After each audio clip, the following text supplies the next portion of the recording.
নমস্কার। তাহলে কি সুপ্রিম কোর্টের পরবর্তী প্রধান বিচারপতি যিনি হচ্ছেন তিনি পশ্চিমবঙ্গের ডিএ সংক্রান্ত মামলা, ওবিসি সংক্রান্ত মামলার মতো গুরুত্বপূর্ণ মামলাগুলিতে ঐতিহাসিক রায়দান দিয়ে ইতিহাসের পাতায় নিজের নাম কি তুলে নেবেন? অবসর নিতে চলেছেন সুপ্রিম কোর্টের বর্তমান প্রধান বিচারপতি সঞ্জীব খান্না। তারপরে আগামী প্রধান বিচারপতি হিসাবে কে বসতে চলেছেন দেশের সর্বোচ্চ আদালতে, তা নিয়ে তৈরি হয়েছে নতুন জল্পনা। যে নামটা উঠে আসছে তা হল ভূষণ রামকৃষ্ণ গাভাই ওরফে বি.আর. গাভাই।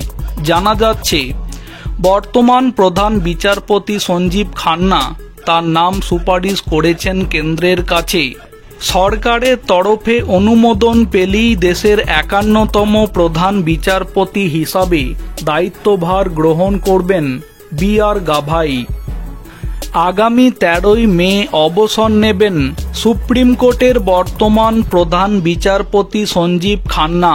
নিয়ম অনুযায়ী সুপ্রিম কোর্টের প্রধান বিচারপতির পদে থাকাকালীন নিজের পরবর্তী প্রধান বিচারপতির নাম সুপারিশ করতে হয় কেন্দ্রীয় সরকারের কাছে। সরকারের তরফে সবুজ সংকেত এলেই পরবর্তী প্রধান বিচারপতি হয়ে আসেন নাম সুপারিশ করা ব্যক্তি। প্রধান বিচারপতি সঞ্জীব খান্না সুপারিশ করেছেন বিচারপতি বি.আর. গাভাইয়ের নাম।